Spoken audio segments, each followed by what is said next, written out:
Alhamdulillah, salatu wassalamun ala asrafil anbiya'i wal mursalin, wa ala alihi wa ashabihi ajma'in, amma ba'd.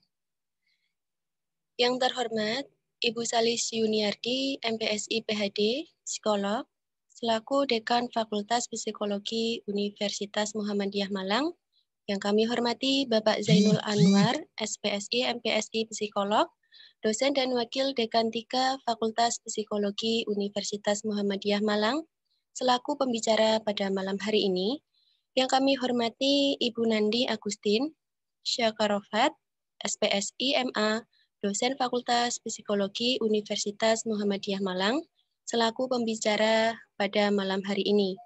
Yang kami hormati Fernanda Bayu, selaku Ketua Panitia Webinar Kepemudaan. Yang kami hormati Ustadz Jamikan sebagai Pembina Remundo, beserta panitia dan para peserta yang kami banggakan. Alhamdulillah, marilah kita panjatkan puji syukur kehadirat Allah Subhanahu wa Ta'ala yang telah melimpahkan nikmat dan karunia-Nya kepada kita semua. Salawat serta salam mari kita curahkan kepada Nabi besar Muhammad Sallallahu Alaihi Wasallam, sehingga kita dapat berkumpul bersama-sama dalam acara webinar kepemudaan dengan tema Love for Imperfect Things, tentang bagaimana menerima dan mencintai diri sendiri di dunia yang mengejar kesempurnaan. Sebelumnya, perkenalkan diri saya, Elvina Putri Maharani, selaku MC pada malam hari ini, yang akan memandu jalannya webinar. Saat ini saya sedang menempuh kuliah di 2 jurusan dan di 2 kampus, yaitu di Sekolah Tinggi Agama Islam Madiun, jurusan Pendidikan Agama Islam, dan di Universitas Terbuka jurusan Ilmu Hukum, serta sebagai pengajar di SD Muhammadiyah Kota Madiun. Di sini izinkan saya untuk maksud kami untuk membacakan susunan acara webinar malam hari ini. Yang pertama adalah pembukaan, yang kedua pembacaan ayat suci Al-Quran, yang ketiga penyampaian materi yang akan dipandu oleh moderator, yang keempat sesi tanya jawab dan diskusi, dan kemudian yang kelima yaitu penutup. Baik, acara yang pertama yaitu pembukaan. Mari kita buka acara pada malam ini bersama-sama dengan bacaan basmalah. Bismillahirrahmanirrahim. Baik, kemudian acara yang kedua yaitu pembacaan ayat suci Al-Quran. Kepada Saudari Alvina Rizky Wanusi, kami persilahkan.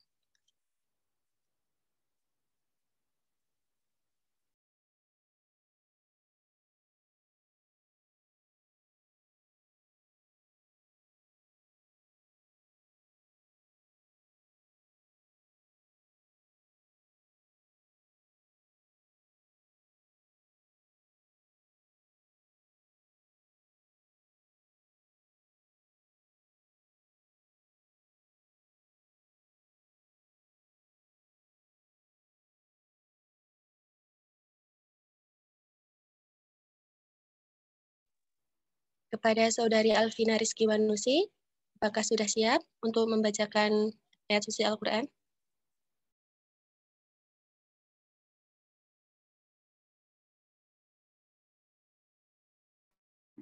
Assalamualaikum warahmatullahi wabarakatuh. Waalaikumsalam warahmatullahi wabarakatuh.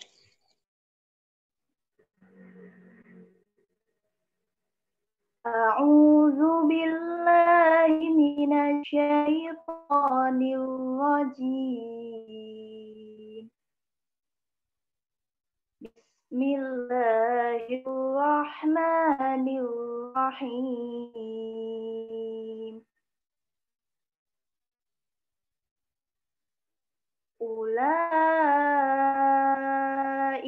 jazaa'uhum maghfiratun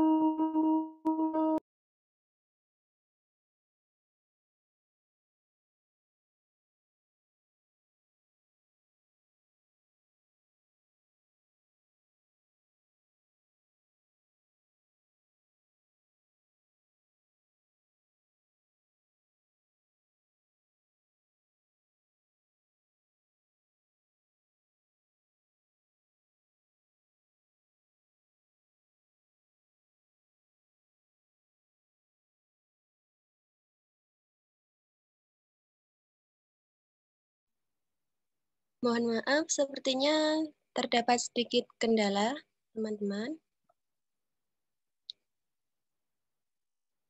Mohon maaf, sebentar saya Alvina kembali.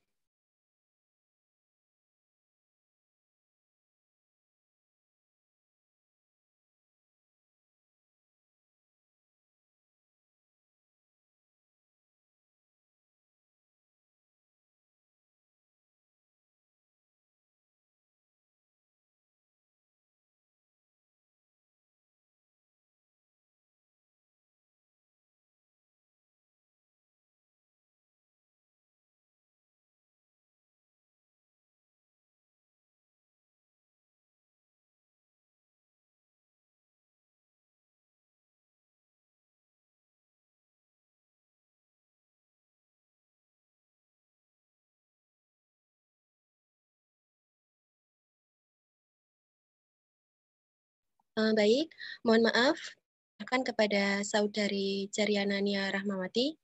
Untuk waktunya kami persilahkan.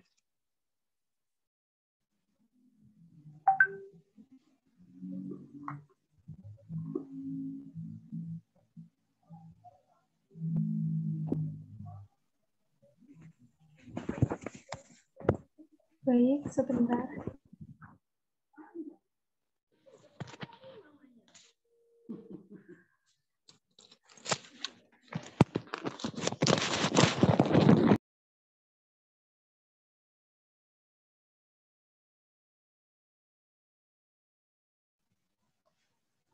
Assalamualaikum warahmatullahi wabarakatuh.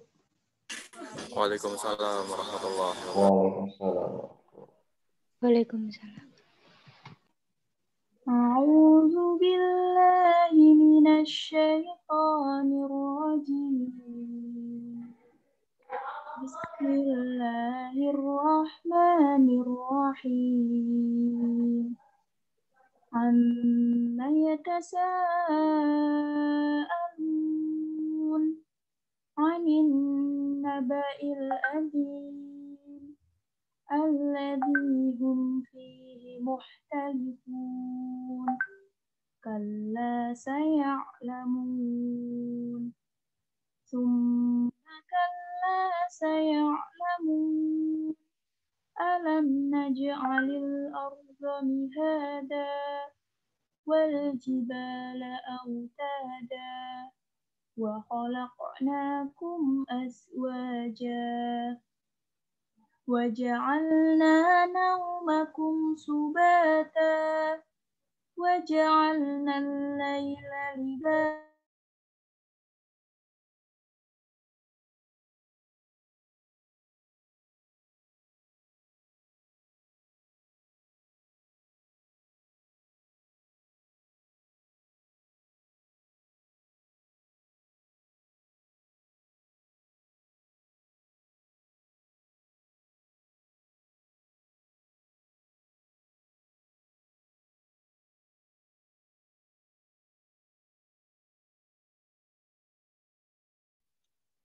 Mohon maaf teman-teman, karena ada kesalahan teknis lagi.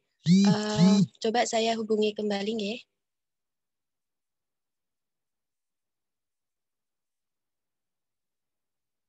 Baik, mungkin kita lanjutkan saja pada acara selanjutnya, yaitu ke 3 penyampaian pemateri yang akan dipandu oleh moderator. Saya akan membacakan biodata dari moderator kita pada malam hari ini, yaitu dengan nama Delila Titi Silvana, tempat tanggal lahir 17 Agustus 2001. Saat ini sedang menempuh kuliah di IAIN Kediri jurusan Psikologi Islam semester 4. Baik, selanjutnya saya serahkan kepada moderator, kepada Delila Titi Silvana, kami persilahkan. Baik, terima kasih kepada Kak Elvina yang telah memberikan kesempatan kepada saya untuk melanjutkan susunan acara pada malam hari ini. Assalamualaikum warahmatullahi wabarakatuh. Waalaikumsalam. Selamat malam. Bagaimana nih kabar teman-teman semua? Semoga kita selalu dalam keadaan sehat ya. Walaupun dalam keadaan pandemi seperti ini, sebaiknya kita menjaga kesehatan kita dan tentunya kita harus tetap produktif dan terus belajar ya dalam keadaan apapun. Nah, dan saya harap juga teman-teman semua sudah siap untuk mendengarkan materi yang sangat menarik pada malam hari ini, yaitu Love for Imperfect Things. Bagaimana menerima dan mencintai diri sendiri. Malam hari ini kita akan ditemani oleh dua pemateri hebat. Pertama, Wakil Dekan 3 sekaligus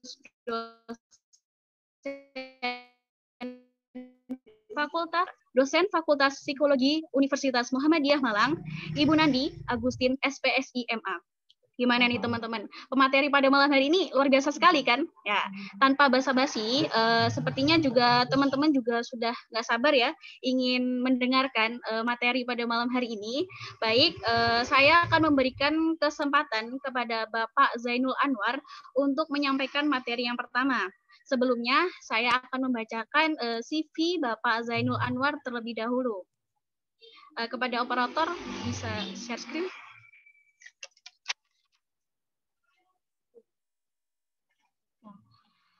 Baik, CV dari Bapak Zainul Anwar, nama lengkap Zainul Anwar, SPSI MPSI Psikolog, tempat tanggal lahir Lamongan, 18 Maret 1980, dengan pekerjaan dosen, jabatan fungsional, pangkat golongan, lektor penata tingkat 1, 3B, jabatan struktural, wakil dekan 3, alamat rumah, Perumahan Villa Bukit Sengkalang, AE4, Lambungan, Dau, Kabupaten Malang, bidang keahlian dalam psikologi klinis.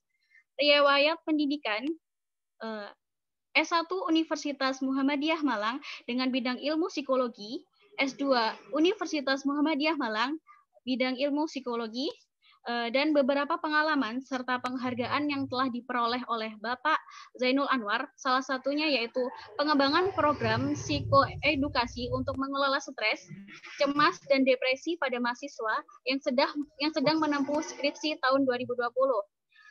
Psikolog relawan layanan konsultasi online COVID-19 Himpunan Psikologi Indonesia tahun 2020, pengalaman penulisan buku berbagi ilmu dan cerita di Rumah Sakit Jiwa tahun 2019, serta juara 3 naskah terbaik Call for Paper Colloquium AP2TEPA 1 26. Nah, dengan pengalaman-pengalaman beliau yang masih sangat banyak ini ya, dan tentunya sangat luar biasa, tentu saja beliau akan sangat menarik jika menyampaikan materi pada malam hari ini.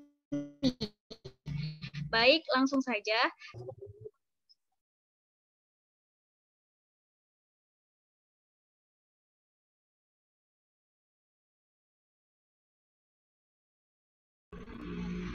Kepada Bapak Zainul Anwar, kami persilakan.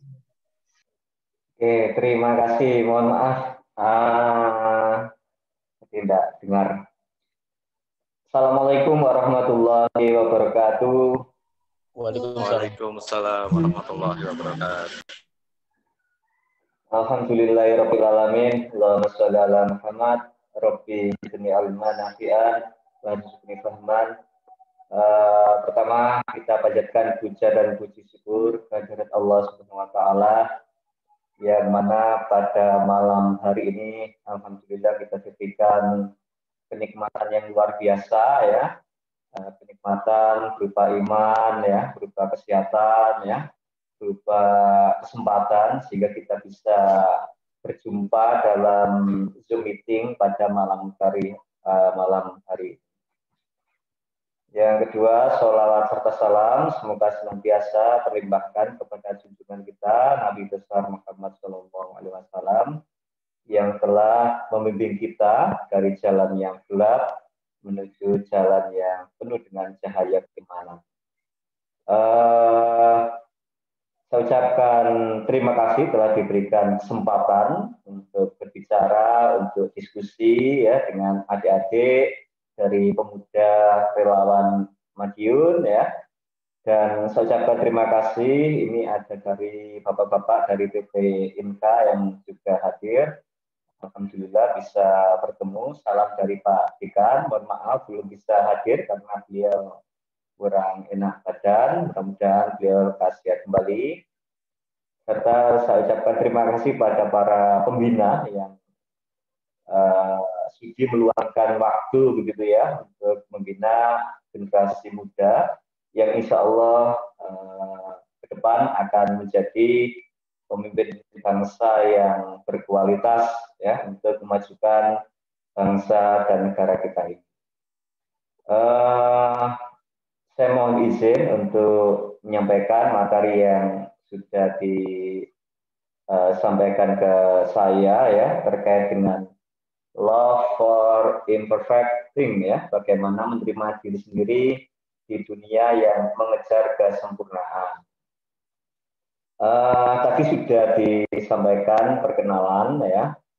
Tentunya kalau pepatah Jawa mengatakan tak kenal maka tak sayang ya. Tentunya kalau kita tidak kenal itu biasanya agak susah untuk bisa saling sayang gitu ya. Mudah-mudahan dengan perkenalan ini kita bisa saling menyayangi gitu ya. Dengan saling menyayangi insya Allah hidup kita akan lebih tenang ya, lebih penuh dengan rasa cinta ya, lebih penuh dengan semangat ya dalam menjalani hidup sehingga kita bisa menerima diri sebagaimana adanya yang memang kita tidak sempurna ini ya. Barangkali kalau ada yang mau mencatat nomor HP saya ada di slide itu ya. Nah, sewaktu-waktu kalau mau konsultasi dipersilakan atau by email juga boleh gitu ya. Karena saya juga melayani konseling online gitu ya. Karena kondisi pandemi sekarang ini tidak memungkinkan dilakukan secara langsung untuk tatap muka ya, dan kita dengan sepenuh hati ya untuk membantu mereka yang memang membutuhkan. Oke, mungkin bisa dilanjut ke slide berikutnya.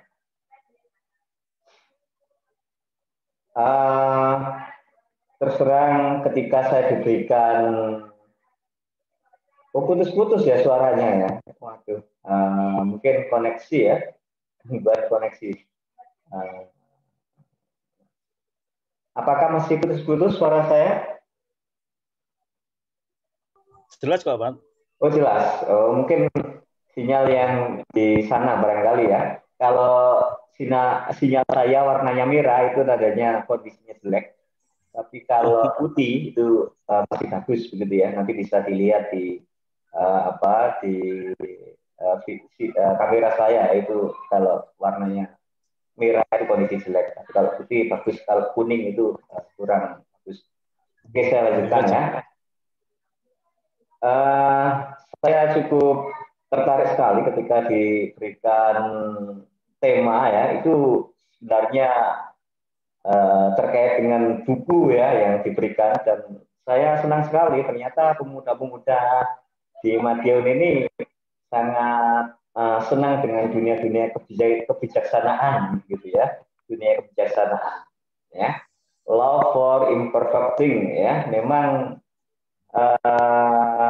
ini buku yang sangat menarik yang ditulis oleh Haimun Sunim begitu ya, dan Helmin Sunim ini sebenarnya seorang biksu, dan dalam dunia biksu atau Buddhisme itu memang penuh dengan kebijaksanaan.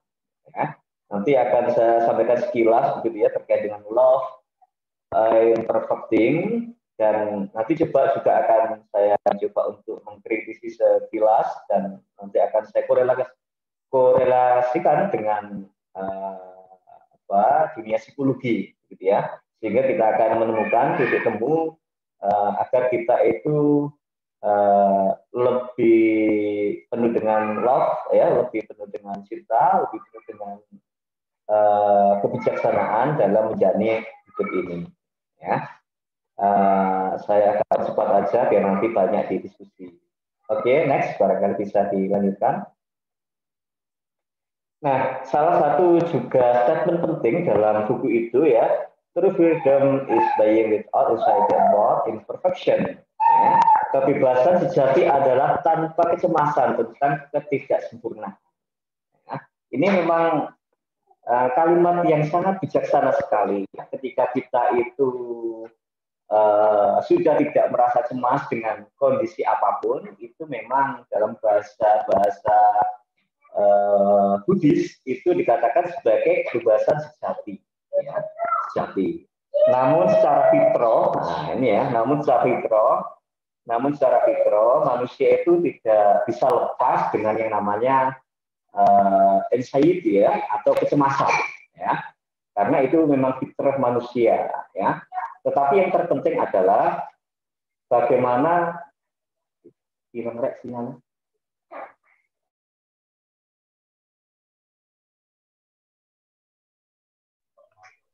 Mohon maaf ya, ternyata ada tiba-tiba hilang tadi ya. Suara saya kedengaran ya? Iya, Ustaz. Oke. Kalau itu lagi. Jadi memang dalam bukunya Simon ini ya, salah satu juga yang sangat menarik saya ya, kebebasan sejati adalah tanpa kecemasan tentang ketidaksempurnaan. Ya, memang dalam bahasa Buddhis itu sangat penting ketika seseorang itu memperoleh yang namanya kebebasan sejati. Ya. Dengan begitu maka orang itu akan merasa tidak membutuhkan apa-apa dalam dunia ini. Ya, maka tidak heran bagaimana perilaku seorang Buddhis itu yang penuh dengan kesederhanaan, ya, yang penuh dengan apa adanya, ya.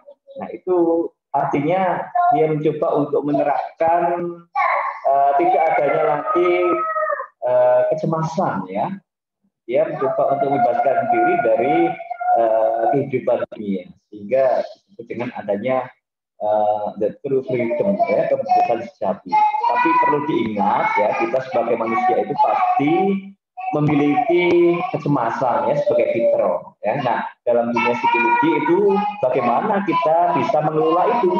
Nanti akan coba kita bahas di slide berikutnya. Oke, next.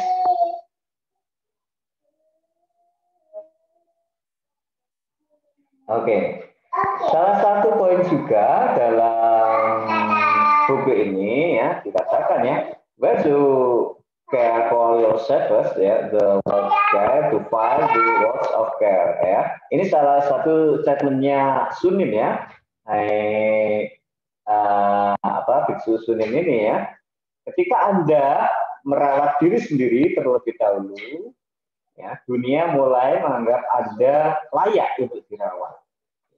Artinya ketika kita itu peduli dengan diri kita, otomatis alam ini akan juga peduli dengan diri kita. Ya.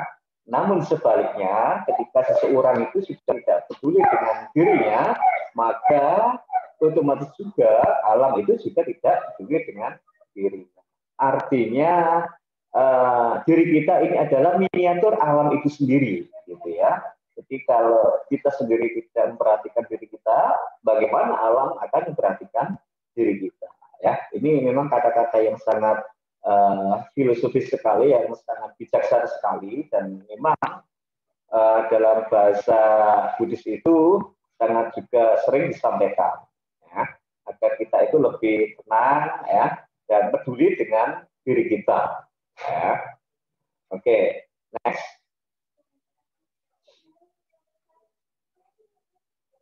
Nah, bagi yang belum pernah membaca buku ini, itu ada beberapa chapter ya, ada beberapa bab begitu ya. Dan judulnya memang buku ini sangat psikologis sekali, gitu ya, sangat psikologis sekali. Kalau kita kaji isinya lebih mendalam, ternyata ini ya bicara soal psikologis ya, bagaimana perawatan diri ya, atau self care itu ya bicara tentang psikologis. Bagaimana kita bisa mengelola diri kita ya.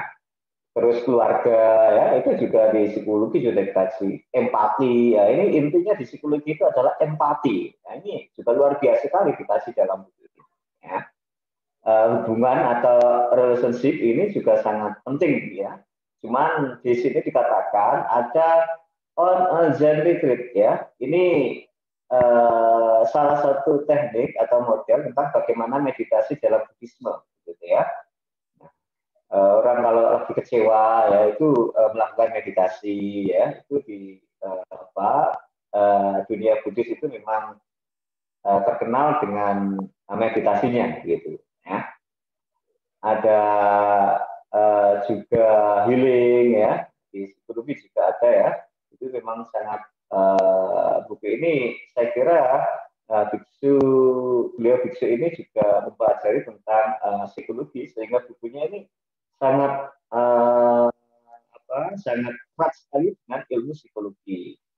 Ada juga seten, ya penerimaan, ya ini nanti akan dikaji oleh Bu Nande, ya ini seten ini di psikologi juga sangat familiar sekali, gitu ya.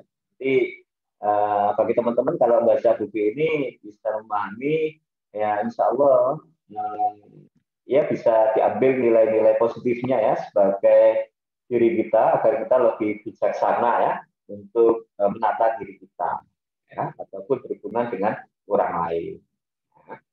Oke, next. Nah, ini saya cuplikan beberapa isi buku ini, gitu ya. Jadi ini kumpulan teks inspiratif. Jadi buku ini penuh dengan inspirasi, ya. Biksu ini dari Korea, ya, dari Korea, ya. Nah, dalam buku ini penulis itu berusaha mengingatkan kita untuk lebih baik pada diri kita sendiri, ya. Sebelum kita itu berbuat baik terhadap orang lain, gitu ya, berbuat baik terhadap orang lain. Kalau kita bisa baik terhadap diri kita sendiri, tentunya dengan mudah kita itu juga akan mudah untuk melakukan hubungan dengan orang lain pula, ya, apalagi atau menolong, ya. Ini sangat penting, ya. Terus lagi, ya, saat kita mencintai seseorang, hadiah terbesar yang kita kasihkan adalah dengan hadir sepenuhnya untuk mereka, ya. Jadi kalau kita menyenangi, ya cinta di sini saya artikan senang, ya. Saya artikan.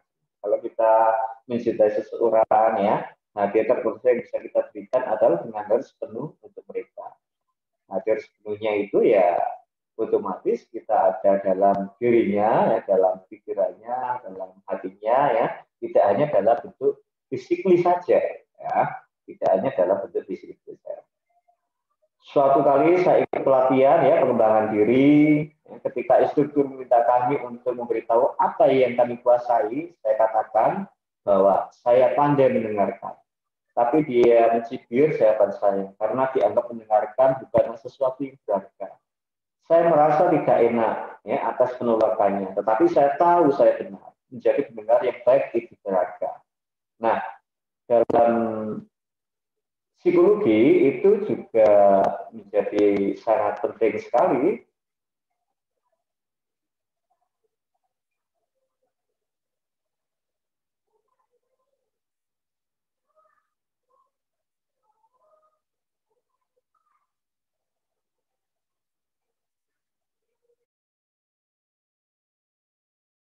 Mohon maaf, ya, terputus lagi nampaknya.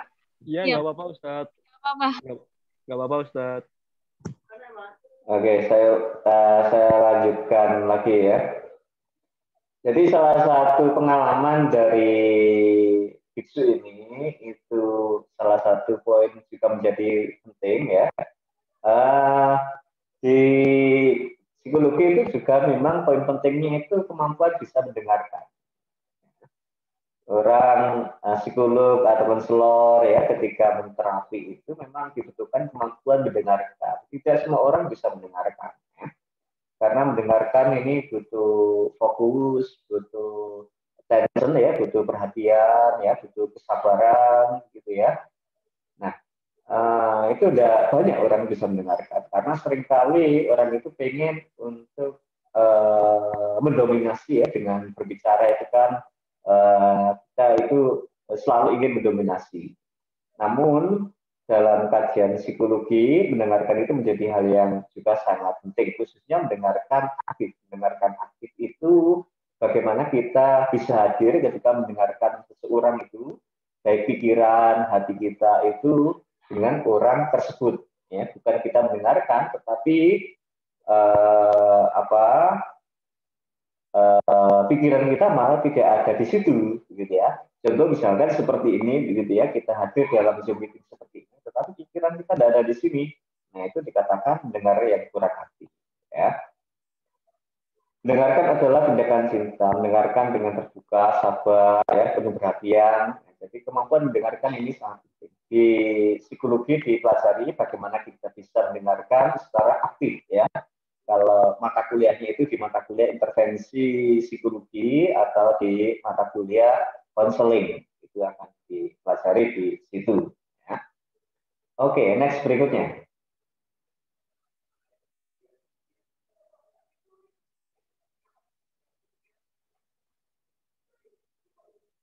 Ya, next.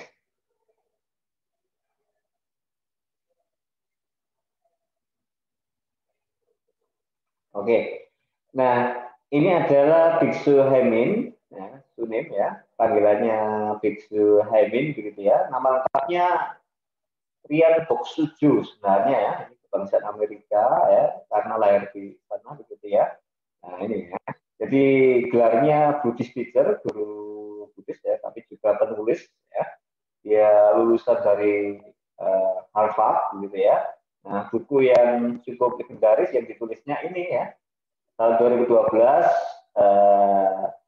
dia menuliskan buku ya, The Things You Can See Only When You Slow Down ya. Hal-hal yang dapat Anda lihat hanya saat Anda memperlambat bagaimana menjadi tenang ya. Dan penuh perhatian di dunia yang perlu bergerak cepat. Ya, artinya kita seringkali tidak menyadari ternyata hidup ini waktu itu berjalan dengan sangat cepat. Tiba-tiba pandemi ini sudah setahun gitu ya, tidak terasa.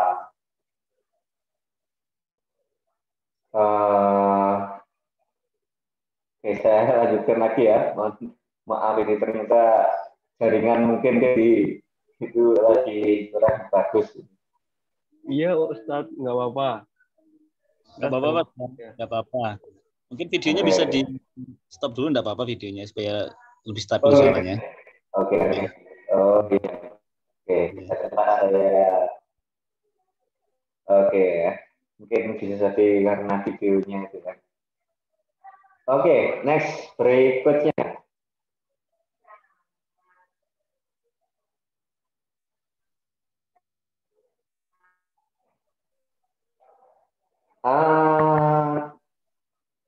Kemarin tadi siang ya, kalau nggak salah saya minta tolong ke salah satu panitia yang saya minta tolong untuk mengisikan ya need profile test ini ya. Saya izin menampilkan ya, saya coba menampilkan hasilnya begitu ya. Nanti akan coba saya bacakan secara umum begitu ya. Nanti coba saya akan korelasikan dengan tema dari diskusi kita pada malam hari ini. Gitu.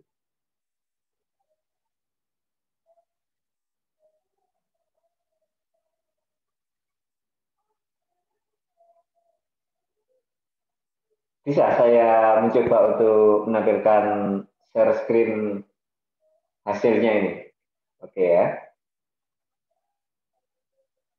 Bisa, Pak. Oke. Sudah dijadikan co-host. Oke ya. Oke.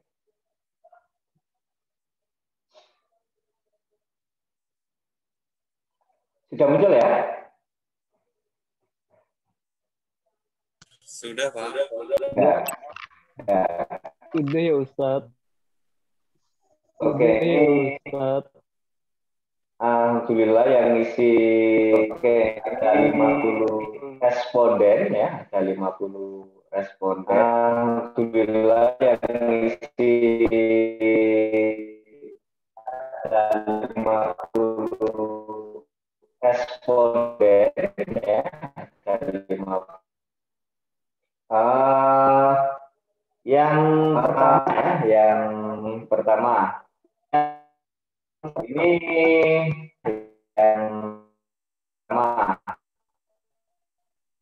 Mohon izin, apakah suara saya terdengar ya? Terdengar, Pak. Oke. Terdengar ya, Ustaz. Jadi yang pertama, kalau saya amati ini ada A, B, C, D, E sampai E begitu ya. Ini salah satu instrumen untuk mendeteksi kebutuhan dasar yang dominan pada diri kita dari salah satu teori psikologi di psikologi pendekatan realitas ya, menurut Glasser ya. A itu bicara tentang love and belonging ya, yang A itu love and belonging. Dan kalau kita amati, yang nomor 1 itu dominan ya, 31%. Ya. Yang nomor 2 juga dominan di A ya, 39% ya. Nomor 3 malah 50% ya. Yang nomor 4 ya, nomor 4 ini spontan, hidup santai. Nomor 4 kalau D ini terkait dengan fun ya, fun. Fun itu ya ingin kita itu hidupnya santai dan senang-senang gitu ya, fun, penuh banyak hiburan gitu ya. Nomor 5 itu yang dominan 40% ini A. Jadi kalau kita perhatikan kebutuhan dasar yang dominan dari keseluruhan peserta ini adalah love and belonging. Ya, akan coba saya jelaskan maksudnya apa gitu ya. Oke, kita kembali lagi ke slide yang tadi ya, mungkin bisa di-share-kan lagi.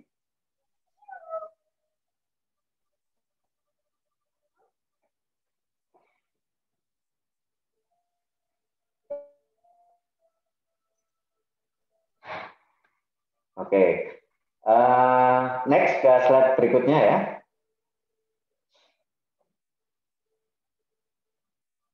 Nah, menurut William Glasser ini ya, dengan pendekatan psikologi realitas ya, kebutuhan dasar manusia itu ada 5 ya. Yang pertama belonging, power ya, freedom, fun, dan survival ya. Nah, yang 4, fun, freedom, power, belonging ini merupakan psychological need ya, kebutuhan dasar psikologis kita ya. Dan kita tahu ternyata tadi hasil instrumen yang saya sebarkan itu dominan pada belonging. Belonging itu terkait dengan loving, cooperating ya, otomatis terkait dengan kasih sayang ya, perhatian gitu. Meskipun ada 1-2 tadi itu yang fun mungkin ya, yang learning, flying ya, yang fun. Tapi dominan adalah belonging. Jadi kita memang kalau kita bisa memahami kebutuhan diri kita atau kebutuhan orang di sekitar kita, maka kita akan mudah sekali untuk menjalin interaksi dengan diri kita ataupun orang lain karena kita tahu kebutuhannya gitu. Ya, karena kita tahu kebutuhannya. Seringkali konflik itu terjadi karena kita tidak tahu kebutuhannya, sehingga apa yang kita berikan itu tidak sesuai dengan kebutuhannya. Ya, nah itu yang menjadikan seringkali menjadi problem. Ya, sedangkan survival ini adalah psychological need, physiological need ya. Ini kebutuhan fisik kita, ya, kebutuhan jasmani kita, ya. Kayak makan, minum, ya, kebutuhan seksual, ya itu survival, ya, ini. Tetapi sebenarnya dari survei tadi yang saya sebarkan itu memang kebutuhan kita adalah belonging, love, and cooperative. Ya. Oke, berikutnya, ya. Next. Nah ini gambaran ya, love and belonging, power, fun, survival, freedom. Jika kebutuhan ini ada dalam diri kita dan kita tidak memahami kebutuhan ini, sedangkan kebutuhan itu tidak terpenuhi, maka akan jadi problem, akan jadi masalah, akan jadi konflik, gitu ya. Ini menurut pandangan William Glasser begitu. Tetapi kalau kita mampu memenuhi kalau kebutuhan kita, maka hidup kita akan lebih fun, ya, lebih tenang, ya, sehingga menjalani hidup ini yang penuh dengan tidak sempurna ini tidak masalah, ya, kita fine saja, kita senang-senang saja, ya. Oke, waktunya tinggal sedikit lagi. Next ke slide berikutnya.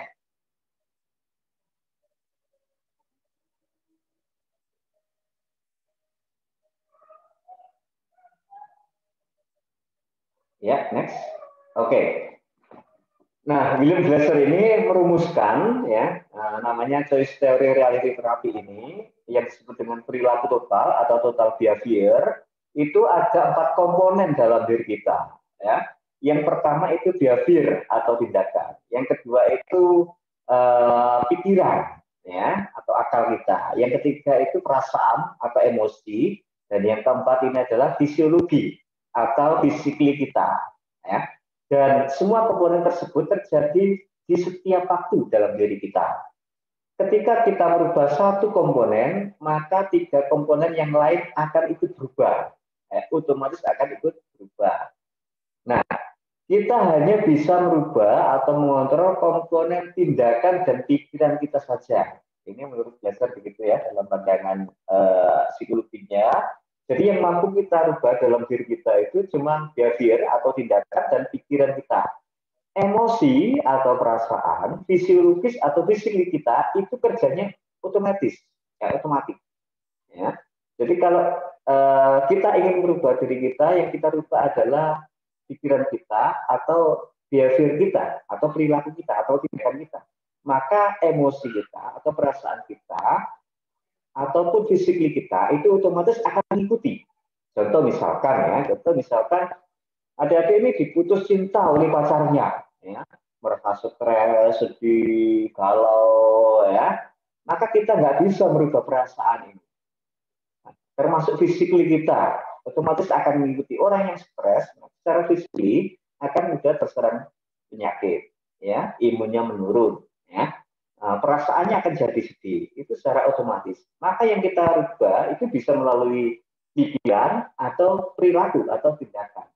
Bagaimana caranya? Nah, kalau kita berubah pikiran, ya kita rubah bagaimana merubah pikiran itu yang mungkin kita awalnya itu anggap negatif, kita rubah menjadi positif agar perasaan itu tidak sedih, tetapi menjadi senang.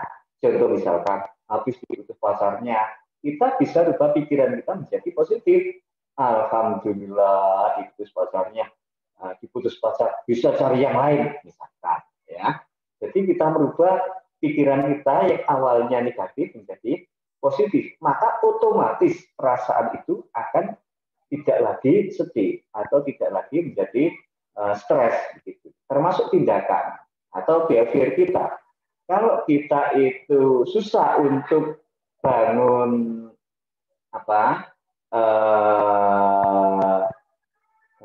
hilang mati.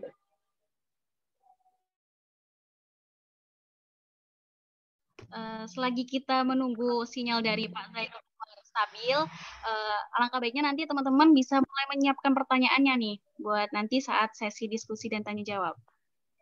Oke, mohon maaf ya, ternyata memang begini kondisinya ya, tapi tidak apa-apa, saja lagi. Dimaklumi. Jadi kalau kita korelasikan dengan tema pada malam hari ini, sebenarnya kalau kita ingin hidup lebih tenang, lebih bijaksana, ya, lebih fun, gitu, nggak harus jauh-jauh kemana-mana ya, itu sudah ada dalam diri kita. Artinya kita tinggal merubah pikiran kita, ya, yang awalnya mungkin itu kita berpikiran negatif, kita rubah menjadi positif. Kalau kesulitan untuk merubah pola pikir kita, maka yang kita rubah adalah tindakan kita atau behavior kita atau perilaku kita, ya, perilaku kita. Jadi 2 komponen ini yang bisa membuat kita itu sebenarnya menjadi rileks, menjadi tenang, ya, menjadi fun, ya, penuh dengan kebijaksanaan. Gitu. Jadi dua komponen inilah yang perlu kita latih, ya, dalam diri kita. Bagaimana kalau kita kesulitan? Tentunya kalau kesulitan untuk menjalankan sendiri, tentunya butuh bantuan orang lain, ya, tentunya butuh bantuan orang lain. Orang lain siapa? Ya bisa jadi teman yang akrab dengan kita, atau para ustadz, atau para psikolog, ya yang kita percaya dan kita anggap ahli, ya, itu. Nah, mungkin sementara ini dulu karena waktunya sangat terbatas. Nanti kita akan lebih banyak di diskusi. Mudah-mudahan nanti kita bisa banyak untuk mengkaji lebih dalam lagi. Saya kembalikan ke moderator sambil saya tak cari sinyal yang lebih bagus lagi. Oke, terima kasih.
Alamat asal Dasok RT 16 RW 4 Dasok Pademau Pamekasan.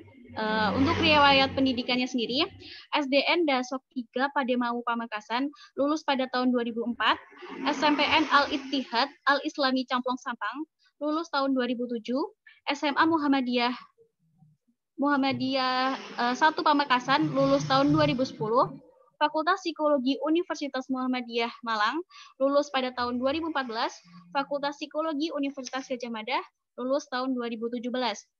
Masya Allah sekali ya, ini adalah beberapa pengalaman beliau yang seperti teman-teman lihat sendiri ya di layar, begitu banyak ya pengalaman dan riwayat, bahkan jabatan-jabatan yang telah diampu oleh Ibu Nandi sendiri.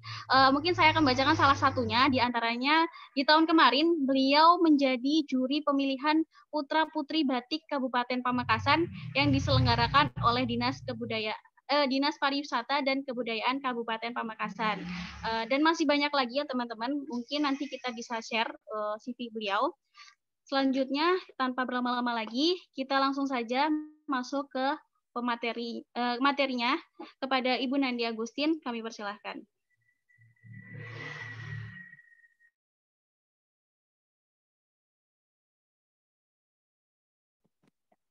Baik, terima kasih atas kesempatannya dan waktu yang diberikan oleh Mbak Delila ya selaku moderator.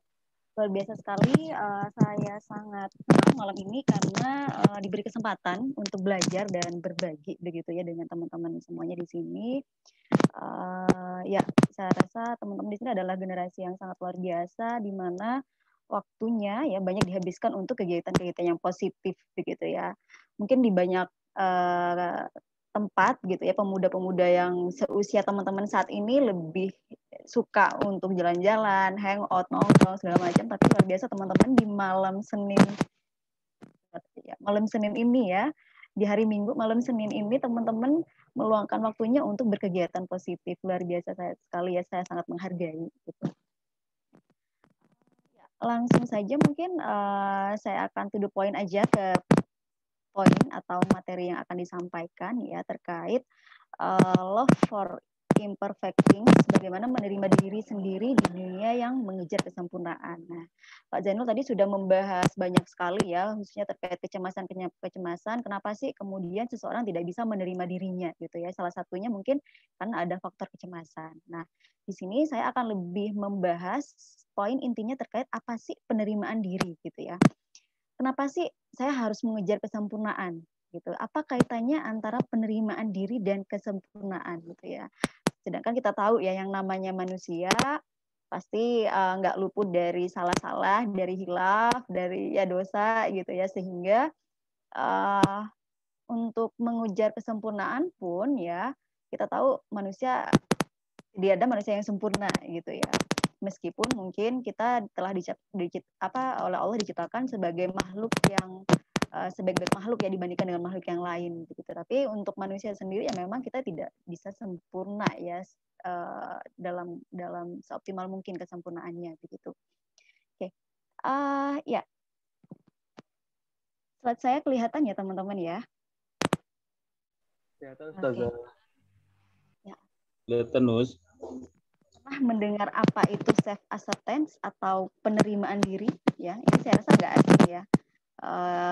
Fenomenanya banyak sekali dialami dan terjadi oleh pada muda-mudi ya, pada remaja juga gitu. Teman-teman masih dalam tahap fase perkembangan remaja atau sudah masuk ke dewasa nih? Masih tahapan Ustazah. Ya monggo Yari. Masih tahapan menuju ke dewasa. Oke, berarti pesertanya SMA ya, dan ada yang mungkin sudah menempuh kuliah gitu ya. Mohon maaf Ustazah, saya masih SMP. Oh, bahkan ada yang SMP juga. Oke, luar biasa ya. Saya sangat apresiasi, luar biasa. Oke. Ya, langsung saja gitu ya. Apa sih yang dimaksud dengan penerimaan diri gitu ya? Nah, kalau kita pahami definisinya, penerimaan diri adalah sebenarnya kemampuan ya individu itu untuk menerima keberadaan diri saya. Jadi saya diciptakan oleh Allah, Nandi gitu ya. Ya, saya menerima saya apa adanya, saya yang ada saat ini. Gitu. Itu yang disebut dengan penerimaan diri, gitu ya. Jadi apapun yang ada pada diri saya, baik kelemahan saya ataupun kelebihan saya terima tanpa pengecualian. Gitu. Jadi saya menerima seutuhnya diri saya saat ini. Gitu. Kalau teman-teman pahami dari definisinya, kayaknya itu adalah hal yang sepele gitu ya.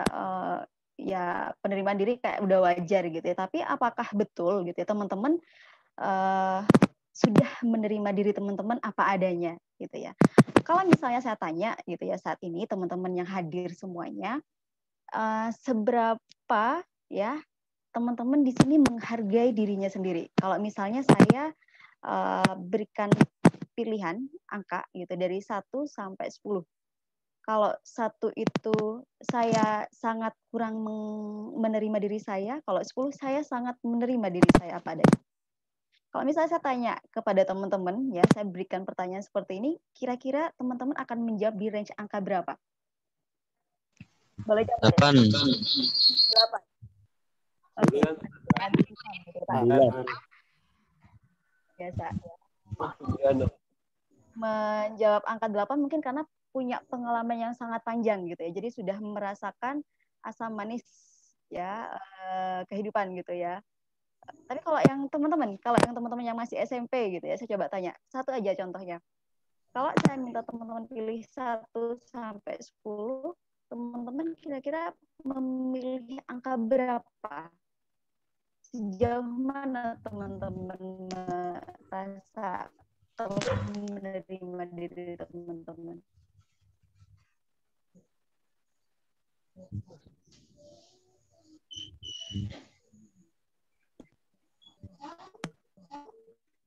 Ayo teman-teman yang masih SMP tadi ditanyain kalau di antara 1 sampai 10 teman-teman memilih angka berapa?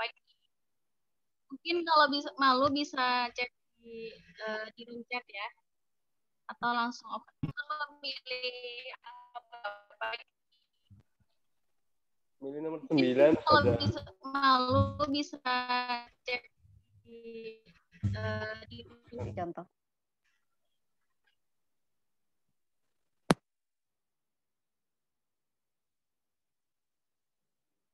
Kenapa kemudian memilih angka 9? Berarti kan sudah sangat menerima gitu ya kondisi ya diri Yeri gitu. Kenapa memilih di angka 9? Karena saya memiliki sebuah prinsip bahwa semua orang masih diciptakan itu pasti ada kelebihan dan ada kekurangan. Dan saya mengakui kelebihan dan kekurangan saya. Dari itu saya harus bisa menerima diri. Saya yakin bisa menerima ini. Maka dari itu saya Oke. Luar biasa ya. Yeri merasa memiliki kelemahan dan kelebihan, tapi Yeri sudah mengakui itu ada, gitu ya Yeri ya. Oke. Next. Oke. Tapi pernah nggak teman-teman dalam keseharian gitu ya, beberapa hari terakhir, 7 hari terakhir gitu merasa, kok saya berbeda ya dengan teman-teman saya? Saya kok beda ya dengan dia diberi wajah yang mungkin tampan, yang cantik, saya merasa tidak secantik mereka, tidak setampan mereka gitu. Pernah nggak ada tersirat seperti itu? Atau saya kok tidak seberuntung dia ya? Misalnya dalam banyak hal ya, misalnya dalam proses pendidikan, sekolah, keluarga, pertemanan gitu ya. Pernah nggak teman-teman sebenarnya mengisyaratkan diri pernah terlontar gitu, meskipun tidak sampai ke ucapan tapi di dalam hati gitu ya? Saya tidak seberuntung mereka gitu. Pernah. Tidak kemudian secara eksplisit menyebutkan gitu ya dalam bentuk ucapan lisan gitu ya, tapi ya kadang ya di hati itu ada gitu ya. Oke. Ini banyak sekali gitu ya yang kemudian mengalami hal ini gitu ya. Nah,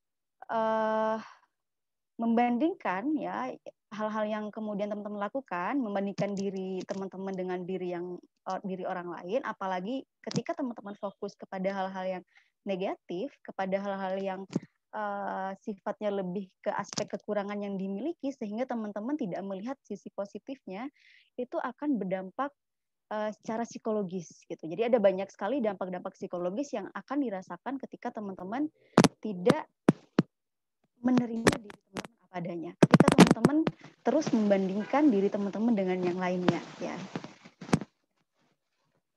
Oke. Nah, ya. Dampak apa sih yang biasanya dirasakan setelah teman-teman misalnya membandingkan diri dengan orang lain, terlalu fokus kepada kekurangan diri, kemudian membandingkan dengan kelebihan orang lain sehingga merasa minder, merasa tidak percaya diri, merasa tidak beruntung dan segala macamnya. Ternyata ada efek jangka panjang loh secara psikologis gitu. Ada banyak sekali. Nah, luar biasa mungkin teman-teman di sini karena berkumpul dengan komunitas yang aktif, dengan teman-teman aktivis sehingga waktu yang dialokasikan untuk berpikiran negatif atau membandingkan diri dengan orang lain dalam segi hal yang negatif itu waktunya akhirnya teralihkan menjadi kegiatan-kegiatan yang positif seperti ini, sehingga waktu untuk memikirkan hal-hal yang tidak baik seperti itu ya itu tidak terjadi ya. Makanya kenapa kemungkinan orang-orang di sini memang lebih positif ya dibandingkan memandang dirinya gitu ya, lebih mampu menerima dirinya dibandingkan dengan orang lain gitu ya. Nah, tapi bagaimana dengan remaja-remaja di sana gitu ya, kan ini targetnya adalah teman-teman nanti selain menempa diri belajar gitu ya, tapi teman-teman kan juga diharapkan mampu berkontribusi kepada orang lain, menularkan ilmunya, bermanfaat bagi orang lain seperti itu. Nah, kita juga harus tahu nih kondisi-kondisi orang-orang yang seperti kita di luar sana, bagaimana remaja-remaja lainnya seperti itu. Apakah semuanya sama dengan saya gitu ya? Ternyata tidak ya, banyak orang-orang yang kemudian lebih cenderung fokus untuk kepada sisi negatifnya sehingga mereka tidak bisa menerima dirinya apa adanya gitu ya. Nah, ya di psikologi ada mengenal namanya istilah real self. Real self itu adalah saya apa adanya gitu ya. Tetapi tidak memungkiri kita juga punya yang namanya ideal self. Diri yang kita impikan, diri yang ingin kita inginkan gitu ya. Jadi teman-teman contoh realnya, mungkin contoh gampangnya adalah teman-teman pasti punya sosok gitu ya, punya sosok didambakan yang teman-teman nanti suatu saat pengen menjadi seperti orang itu, ya. Atau di masa mendatang, ya, saya ingin menjadi seperti apa? Itu adalah diri ideal teman-teman, gitu ya. Nah, bagaimana dengan peran dari penerimaan diri gitu ya. Kalau antara real self saat ini ya, saya yang saat ini, kondisi saya yang saat ini terlalu jauh berbeda dengan diri ideal yang saya inginkan di masa mendatang gitu ya, atau ya di saat ini yang saya inginkan, itu akan menimbulkan banyak ya apa ya, dampak psikologisnya, termasuk salah satunya kecemasan, kemudian sering melakukan negative thinking begitu. Yang itu juga berpengaruh buruk terhadap kondisi kesehatan mental teman-teman nanti ya dalam jangka panjang gitu ya. Gimana seharusnya gitu ya antara real self saya yang saat ini gitu ya untuk bisa mencapai ideal self saya atau diri yang saya impikan, diri yang saya inginkan itu, maka jaraknya itu harus didekatkan gitu ya. Misalnya di saat ini ya, saya sedang berada di bangku SMP, saya punya cita-cita nih terkait ideal self saya. Saya pengen jadi apa misalnya guru gitu ya. Maka supaya apa tidak larinya tidak muncul gangguan-gangguan psikologis dan segala macamnya, maka antara real self dan ideal self ini harus didekatkan. Untuk menjadi guru apa yang perlu saya upayakan hari ini? Gitu. Nah, disitulah munculnya ikhtiar-ikhtiar atau apa ya upaya-upaya yang bisa teman-teman lakukan agar diri saya yang saat ini itu juga hampir mendekati diri yang saya inginkan. Nah, inilah kemudian proses mengejar kepada kesempurnaan. Gitu ya. Penerimaan diri yang kemudian dekat dengan kesempurnaan. Kesempurnaan dalam hal ini adalah kesempurnaan bukan yang sempurna tanpa celah ya, tapi sempurna dalam artian mendekati diri yang saya inginkan, diri yang saya impikan, gitu ya. Tentu teman-teman di sini pasti punya ya cita-cita atau ya diri yang teman-teman impikan. Kelak ingin jadi apa? Kelak ingin saya seperti apa? Gitu. Nah, apa sih dampaknya kalau misalnya kita tidak bisa menerima diri kita apa adanya gitu ya? Ketika teman-teman tadi merasa tidak sempurna, merasa tidak berharga, merasa tidak dihargai oleh teman sebaya, oleh orang lain, oleh lingkungan mungkin gitu ya. Kemudian maka teman-teman akan lebih gampang menyalahkan diri sendiri gitu ya. Ya. Ketika kita sudah menyalahkan diri sendiri, maka yang akan masuk ke dalam kita adalah hal-hal yang negatif. Ya, kita akan cenderung melakukan ya negative thinking ya. Nah, perasaan-perasaan negatif tersebut ya berdampak negatif terhadap perkembangan psikologis kita. Salah satunya adalah menghambat pertumbuhan diri kita, gitu ya. Yang tadi kita punya diri ideal, ya kesempurnaan yang ingin kita tuju, misalnya, tapi kesempurnaan dalam tanda kutip ya bukan sempurna yang tadi saya bilang, tapi diri yang kita impikan, kita akan lebih fokus untuk melihat sisi-sisi negatif ya. Seharusnya kita fokus berusaha mengisi kapasitas diri, semakin berkembang, menambah skill, menambah ilmu, menambah pengetahuan, tapi kita malah sibuk memikirkan hal negatif gitu ya. Saya jelek ya, nanti ya gitu ya. Padahal kalau misalnya kita bisa menerima diri apa adanya, ya kita tidak akan fokus kepada hal-hal yang tidak bermanfaat tadi. Ya kita akan lebih fokus untuk menambah kapasitas diri kita. Kita lebih fokus kepada ikhtiar kita untuk bisa mencapai diri kita yang kita impikan di masa mendatang, begitu. Ya. Bahkan yang lebih parahnya lagi ya, ketika kita tidak bisa menerima kesehatan mental kita menjadi terganggu gitu ya. Ada di psikologi itu salah satu contohnya gangguan ya, masalah kesehatan mental namanya gangguan dismorfik tubuh gitu ya. Apa sih gangguan dismorfik tubuh? Nah, gangguan dismorfik tubuh itu adalah kita terlalu fokus pada bagian tubuh tertentu dan kita merasa itu selalu kurang gitu ya. Misal nih ya, ada yang terobsesi sehingga pikiran kita selalu berfokus kepada gimana sih cara hidup kita agar mancung, padahal Allah sudah memberikan hidup kita seperti ini, sudah sangat sempurna ya, bisa mencium bau makanan yang harum, mencium wangian bunga dan segala macamnya, tapi karena kita terlalu fokus kepada kekurangan diri kita gitu ya tanpa melihat kelebihannya, maka kita akan fokus kepada hal-hal negatif ya gitu ya. Dan yang terjadi pada remaja perempuan misalnya terkait gambaran tubuh yang ideal misalnya. Oh kok sekarang tren kecantikan adalah kurus gitu ya, padahal memang ya kondisi kita sudah ideal gitu, nggak harus kurus-kurus amat, kita juga sudah cantik gitu ya, karena cantik juga banyak perspektif gitu ya. Nah, orang yang memiliki gangguan tidak bisa menerima dirinya akan berusaha ketat untuk merubahnya, ya tidak bersyukur terhadap apa yang telah Allah berikan ya. Misalnya apa? Diet ketat sampai sakit ya. Nggak makan berhari-hari sampai sakit dan drop segala macam, itu nggak bagus ya gitu. Itu larinya nanti akan jatuhnya ke gangguan psikologis gitu. Oleh karenanya ya penting banget nih bagi teman-teman untuk menerima diri kita apa adanya gitu. Kenapa? Supaya kita bisa melesat lebih jauh gitu ya untuk mendekati diri yang kita impikan gitu. Ya. Apa aja sih aspek-aspek penerimaan diri gitu ya? Di sini ada 7 aspek kita dapat dikatakan dapat menerima diri kita apa adanya gitu ya, tanpa syarat, tanpa terkecuali gitu ya. Yang pertama adalah kita percaya kalau kita punya kemampuan ya, banyak kemampuan ya, terutama di dalam menyelesaikan persoalan-persoalan hidup ya.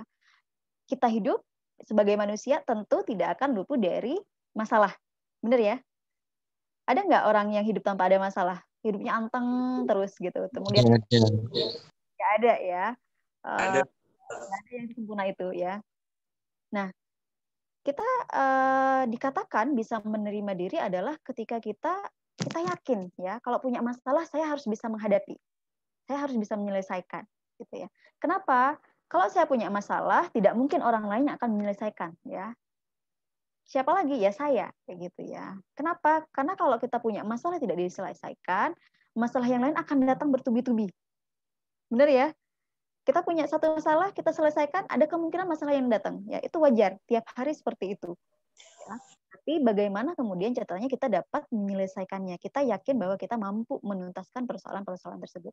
Nah, di sini kita sudah memiliki skill tambahan nih ya. Skill untuk beradaptasi ya, luar biasa ya, manusia sudah diciptakan sedemikian rupa untuk bisa beradaptasi dengan berbagai situasi dan kondisi gitu ya. Makanya kenapa sampai saat ini manusia tuh nggak punah ya. Kalau dulu kan ada dinosaurus segala macam kan hidupnya punah gitu ya. Kenapa? Karena kemampuan adaptasinya tidak sebagus seperti manusia gitu. Kita punya kemampuan yang sangat luar biasa. Jadi jangan sampai kita mengkufuri nikmat ini gitu. Itu yang pertama. Kemudian yang kedua ya, menganggap diri kita sama dengan yang lainnya ya. Kita sama-sama manusia ya, sama-sama punya waktu 24 jam. Ya. Sama-sama lahir dari rahim seorang ibu gitu ya, sama-sama dikasih nafas gitu ya, ya semuanya Allah menciptakan manusia itu derajatnya sama gitu.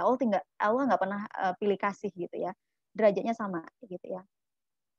Oleh karenanya ya kita juga menganggap diri kita ya sama dengan orang yang lain, tidak boleh meninggikan diri karena sombong, nggak boleh ya. Ya menyombongkan diri itu nggak boleh. Kemudian kita merasa lebih rendah dibandingkan orang lain juga nggak boleh gitu ya. Kita semuanya sama di sini. Ya, tidak menganggap, yang ketiga tidak menganggap kita superior atau inferior. Kita ya tadi ya, kita tidak boleh menganggap kita lebih berkuasa dibandingkan dengan yang lainnya. Kita lebih cakep dibandingkan orang lain. Kita lebih lebih wow lah dibandingkan dengan orang lain. Tapi kita juga nggak boleh terlalu pesimis gitu ya.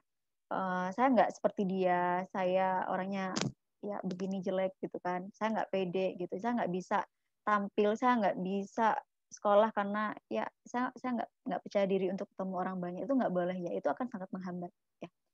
Kemudian yang keempat, tidak malu atau tidak takut dikucilkan orang lain gitu ya. Jadi lagi-lagi yang namanya hidup ya, kita harus tahu nih, kita harus paham kalau misalnya tidak semuanya akan selaras dengan apa yang kita pikirkan. Tidak semuanya akan terwujud seperti apa yang kita inginkan ya.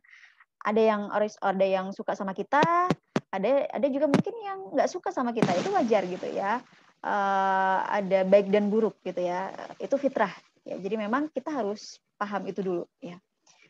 Tapi kan kebanyakan kita maunya orang semuanya suka gitu ya, tapi kan kita nggak bisa ngontrol orang lain gitu ya. Dia punya hak loh nggak suka sama kita, tapi yang penting bagaimana kita bisa lebih objektif di dalam menyikapi hal itu.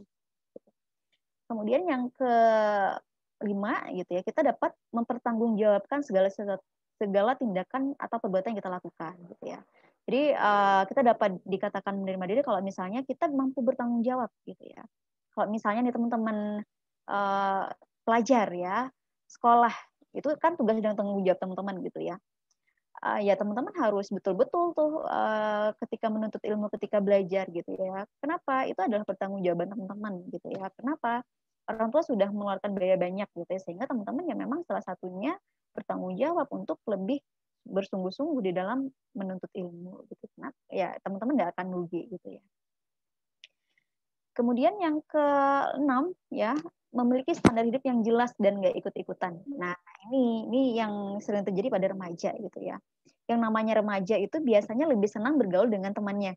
Ya, kalau waktu kecil kita seringnya interaksi sama orang tua nih, ya di rumah sama ayah ibu, sama bapak, ibu, umi, abi gitu ya. Tapi ketika sudah mulai masuk ke tahapan usia remaja, ya lingkungan pertamanya semakin luas, beberapa anak itu akan lebih suka ya berada di luar rumah, menghabiskan waktu dengan teman-teman sebayanya. Gitu ya. Jadi kalau saya lihat ya di malam ini teman-teman di sini meskipun saat ini bergabung dengan teman-teman sebayanya, tapi kegiatannya positif gitu ya. Nah di luar sana banyak sekali teman-teman yang berkumpul dengan teman sebayanya, tapi bukan untuk tujuan yang positif. Ya, tadi malah melakukan tindakan kejahatan, kriminal, hangout nggak jelas, nongkrong-nongkrong nggak jelas gitu ya. Itu banyak sekali terjadi gitu ya. Nah apa sih aspek penerimaan diri yang terkait ini gitu ya? Kita dapat dikatakan menerima diri kita apa adanya ketika kita memiliki standar hidup yang jelas gitu ya. Oke, memang sesuai tahapan perkembangan saat ini memang saya waktunya untuk bergaul dengan teman-teman sebaya, membangun relasi, membangun link dengan teman sebaya gitu. Tetapi saya harus punya standar yang jelas, saya nggak boleh ikut-ikutan ya. Kalau istilahnya psikologi namanya konformitas atau conformity gitu ya. Nah, misalnya nih ya, teman-teman hari malam ini punya kegiatan nih, punya acara ini ya. Teman-teman karena punya standar hidup yang jelas, maka teman-teman akan memprioritaskan hal yang penting. Oke, saya akan datang kegiatan malam ini. Tapi ada juga anak-anak yang kemudian malah memilih yang lain gitu ya. Karena diajak teman-temannya nongkrong misalnya ke alun-alun. Kalau nggak ikut kalau nggak ikut merasa terkucilkan, nanti nggak dianggap teman gitu, makanya akhirnya ikut meskipun pada dasarnya dia di dalam hati nggak mau ikut gitu. Nah ini yang rentan pada remaja gitu ya. Kita harus punya standar kehidupan yang jelas. Kenapa? Kalau kita punya standar kehidupan yang jelas, kita nggak akan mudah terpengaruh ya. Misalnya sekalipun kita berinteraksi dengan orang-orang yang nakal, yang kemudian mengkonsumsi minuman-minuman keras atau dan segala macamnya, kita boleh berinteraksi tapi kita tidak sampai ikut-ikutan ya. Nah ini pentingnya ya. Sangat rentan sekali remaja ikut-ikutan dengan temannya gitu. Kemudian yang terakhir, yang ketujuh adalah kita menerima pujian atau celaan secara objektif. Ya lagi-lagi pasti selalu ada hitam dan putih dan pro dan kontra ya di masyarakat ini gitu ya. Tidak semua orang-orang akan menyukai saya, tidak semua orang-orang akan membenci saya. Gitu ya. Jadi kita harus mampu objektif ya. Ada orang yang mencela, oke nggak masalah, itu bisa kita jadikan sebagai masukan gitu ya untuk kita memperbaiki diri ya. Tapi kalau ada orang yang memuji ya kita bersyukur ya. Kenapa? Karena kita berarti ada hal positif yang ada pada diri saya, mungkin itu bermanfaat bagi orang lain gitu. Nah, ini ketujuh aspek dari penerimaan diri ya. Bagaimana kemudian seseorang dapat menerima diri kita apa adanya ya. Oke. Dampak penerimaan diri sangat positif gitu ya. Yang pertama jelas ya, kalau kita bisa menerima diri ya, kita mampu menyesuaikan diri dalam situasi apapun. Ya.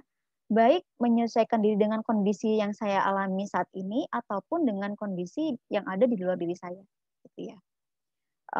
Kita mampu lebih percaya diri ya. Misalnya nih teman-teman yang SMP kalau misalnya sudah bisa menerima diri apa adanya, diminta presentasi misalnya di sebuah forum, diminta ngisi kajian, diminta untuk ngisi kultum ya, teman-teman udah pede gitu. Kenapa? Karena ya ini saya gitu. Teman-teman sudah menerimanya ya. Teman-teman sudah memiliki harga diri yang positif gitu ya. Mohon maaf, waktunya tinggal 5 menit lagi. Penyesuaian diri sosial, teman-teman akan lebih mudah menyesuaikan diri dengan lingkungan gitu ya. Mudah tadi Pak Zainul juga telah menyampaikan akan lebih mudah menunjukkan rasa empati kita kepada orang lain, tidak mudah kaget ya, akan lebih mudah untuk membantu orang lain. Ya. Ini faktor-faktor penerimaan diri ada banyak sekali, ada ya kita paham terkait diri kita, tadi kelemahan dan kekurangan, kita punya harapan yang realistis, ya tadi diri idealnya, kesempurnaan yang ingin kita tuju itu harus realistis juga ketika ingin dicapai gitu ya. Misalnya boleh nggak saya punya cita-cita ingin jadi presiden di Amerika gitu. Itu nggak realistis ya. Tapi ya siapa tahu kalau misalnya Allah mengaminkan ya terjadi juga sih. Tapi juga ketika kita menentukan pencapaian atau diri ideal kita yang ingin kita tuju juga harus lebih realistis. Apa yang sudah kita lakukan, apa yang perlu saya lakukan gitu. Ya, kemudian tidak ada hambatan dari lingkungan, ada sikap sosial yang positif, ya nggak ada stres yang berat. Makanya kalau punya masalah segera ditangani, jangan sampai menumpuk. Ya ada pengaruh keberhasilan juga, perspektif diri yang sangat luas, ya pola asuh juga berpengaruh ternyata gitu ya. Jadi bagaimana orang tua kita mengasuh kita sejak kecil sampai saat ini juga berpengaruh terhadap penerimaan diri. Kemudian identifikasi dengan orang lain gitu ya. Jadi kita juga kadang penerimaan diri itu mencontoh dari lingkungan sekitar ya, dan konsep diri yang stabil. Ini dari saya mungkin ya, untuk selebihnya kita lebih ke sesi tanya jawab dan diskusi gitu ya. Oke. Baik, terima kasih. Saya kembalikan kepada Mbak Delila selaku moderator.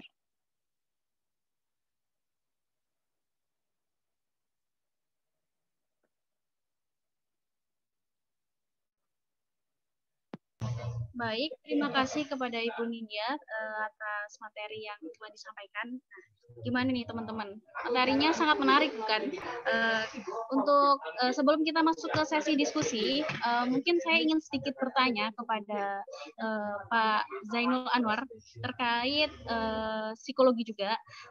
Dalam psikologi sendiri kan ada istilah altruisme ya. Ada sikap altruisme di mana sikap tolong menolong tadi. Nah, dalam materi ini kan terkait ketika seseorang untuk sulit untuk mengatakan tidak ketika seseorang membutuhkan bantuan kita. Lalu apa yang menjadi pembeda antara sikap altruisme sendiri dengan ini tadi? Mungkin bisa dikatakan people pleaser ya, gitu. Apa yang menjadi pembeda antara sikap altruisme dengan people pleaser tadi? Mohon jawabannya, Pak. Oke, terima kasih Mbak Delila ya. Salah satu ciri khas seorang relawan itu memang harus memiliki sifat altruisme yang tinggi ya, yang bagus ya. Kalau tidak memiliki altruisme yang bagus itu secara psikologis dalam proses rekrutmen itu biasanya tidak akan diterima kalau altruismenya tidak ada, karena itu akan menjadi penting ya, akan menjadi penting.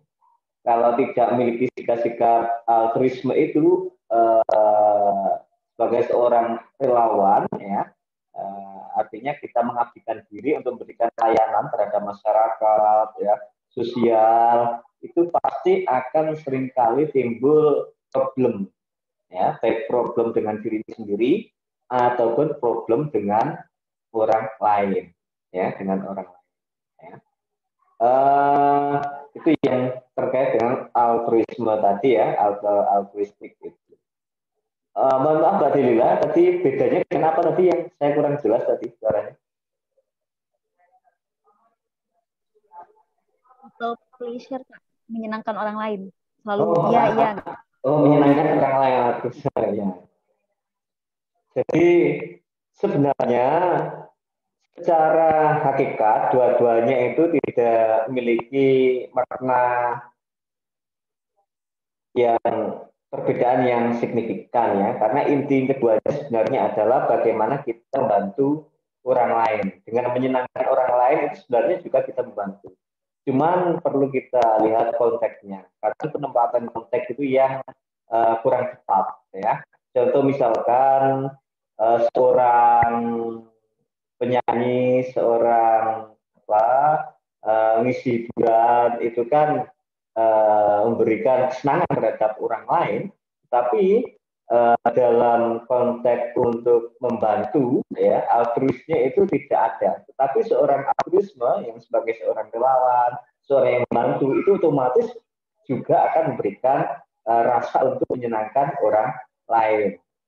Dan pada hakikatnya sebenarnya kalau kita mampu membantu atau menyenangkan orang lain, dengan otomatis itu diri kita pun akan ikut senang, gitu ya, akan ikut menjadi lebih terbantu, begitu, ya. Nah, itu jadi lebih pada penempatan konteks bagaimana kita menempatkan diri kita, ya. Nah, itu Mbak Delila, ya. Oke.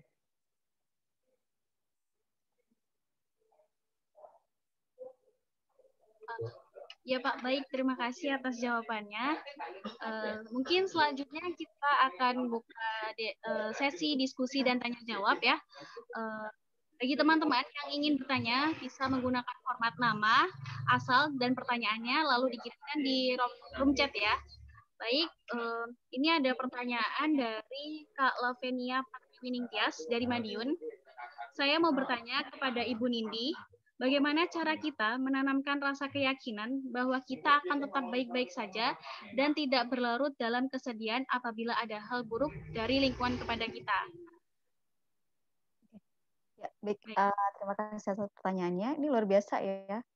Gimana caranya ya untuk menanamkan keyakinan bahwa saya itu tetap baik-baik aja dalam situasi yang tidak menyenangkan, gitu ya. Nah, ya kita berada di posisi yang tidak menyenangkan apabila kita memiliki suatu persoalan atau suatu masalah, benar ya? Oke, biasanya ada masalah dulu, ya, kemudian ada masalah yang menghampiri, tidak terselesaikan, maka dampaknya kita menjadi sedih, murung, nangis, dan kacau pikirannya. Jadi apa dulu nih yang harus kita lakukan ya? Kalau kita punya masalah, jangan biarkan masalah itu berlarut. Ya, yang namanya punya masalah, yang pertama memang harus ditangani dulu, gitu. Di psikologi, cara menangani suatu masalah itu ada dua cara ya. Ada yang terlalu fokus ke emosi, jadi penyelesaian masalahnya terlalu fokus di emosi. Ada yang fokus pada problemnya, pada masalahnya, gitu. Orang-orang yang fokus kepada emosi, ya, dia punya masalah, masalahnya nggak ditangani, tapi nangis aja, curhat aja, gitu ya, melampiaskan emosinya, gitu ya. Tapi masalahnya nggak ditanganin. Ya, kira-kira kalau begitu selesai nggak tuh persoalan? Nggak. Secara psikologis agak lebih ringan, tetapi sumber persoalannya masih ada, yang mana pada suatu kesempatan persoalan itu akan muncul kembali dan akan berdampak lagi ke kita. Ya. Cara yang kedua, fokus kepada problemnya. Jadi kalau kita punya masalah, mungkin ada orang yang nangis, tapi nangisnya bentar doang gitu ya. Setelah itu langsung menyelesaikan persoalannya. Misal nih, ada masalah di sekolah dengan teman, ada miskomunikasi atau ya salah paham gitu ya. Ketika dia punya masalah itu, ya dia hadapi, dia ketemu sama temennya, ngajak ngobrol baik-baik, kemudian diselesaikan, dibicarakan gitu ya. Jadi lebih memilih fokus kepada problemnya, inti permasalahannya ditangani gitu. Nah, mana yang optimal, yang lebih bagus, kita menggunakan penyelesaian secara emosi, coping emosi, atau ke masalahnya ya. Kita menggunakan dua-duanya, ya. Nggak lebih baik salah satu ya, tapi gunakan dua-duanya ya. Kadang kalau misalnya kita punya masalah, nangis wajar gitu ya. Jangan sampai kita punya masalah, kemudian kita pendem terus gitu ya. Padahal secara psikologis kita perlu loh mengeluarkannya gitu ya. Kenapa? Karena nangis itu adalah hal yang wajar, respon tubuh yang wajar. Kayak kita misalnya kalau ada kemasukan debu di hidung, kita bersin gitu ya. Kalau kita punya masalah, ya kita kadang pengen nangis. Nah, itu wajar. Jangan sampai kemudian kita menahannya. Nah, ya salah satunya ya yang pertama adalah kita selesaikan dulu permasalahannya. Ya, kita selesaikan dulu persoalan yang kita hadapi. Entah itu dengan menggunakan dua cara, coping emosi dan coping persoalan tadi ya. Ya, bagaimana dalam prosesnya? Bagaimana kemudian kita menanamkan bahwasanya kita tetap baik-baik saja gitu ya. Nah, ketika kita sebenarnya melakukan coping strategi dalam bentuk emosi itu sebenarnya sudah mengurangi beban kita. Ya, jadi beban kita tidak terlalu berat kalau kita punya persoalan. Nah, itu sebenarnya tingkat kebaik-baikan kita saja itu sudah meningkat gitu ya. Nah, salah satu caranya adalah juga kita bisa berbagi ya. Yang namanya punya masalah itu kan ada beban yang menggantung di pundak kita ya. Nah, bagaimana supaya bebannya itu berkurang? Kita berbagi. Berbagi dalam artian kita boleh cerita ke teman terdekat atau ke orang-orang yang kita percaya gitu ya. Ke orang tua juga boleh, siapa tahu mendapatkan saran-saran gitu ya, atau ya pesan-pesan gitu. Nah, karena kenapa? Karena pengalaman mereka, mungkin orang tua punya lebih banyak pengalaman, mereka sudah mengalami itu sebelumnya, sehingga ya kita bisa bertanya kepada mereka gitu ya. Dan kita juga harus yakin bahwasanya nggak ada masalah yang nggak mungkin nggak bisa diselesaikan ya. Selagi ada jalan, selagi ada kesempatan dan kita mau, persoalan itu pasti akan terselesaikan. Itu sebenarnya yang hal-hal positif ya, pikiran-pikiran positif, optimisme itu yang kemudian perlu kita jaga ya. Kadang memang ketika kita sendiri, kita perlu membutuhkan support atau bantuan atau dukungan dari orang terdekat ya. Boleh dari teman, boleh dari keluarga atau guru, mungkin kalau teman-teman yang dekat gurunya itu boleh seperti itu. Nah, itu mungkin hal-hal sederhana yang bisa teman-teman lakukan gitu.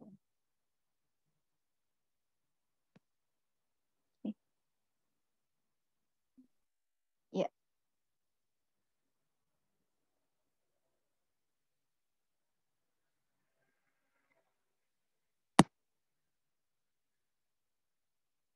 Maaf tadi ada kendala, ternyata mic saya belum nyala. Maaf. Bagaimana Kak Lavinia? Apakah sudah jelas jawaban dari Ibu Nandit? Sudah, terima kasih.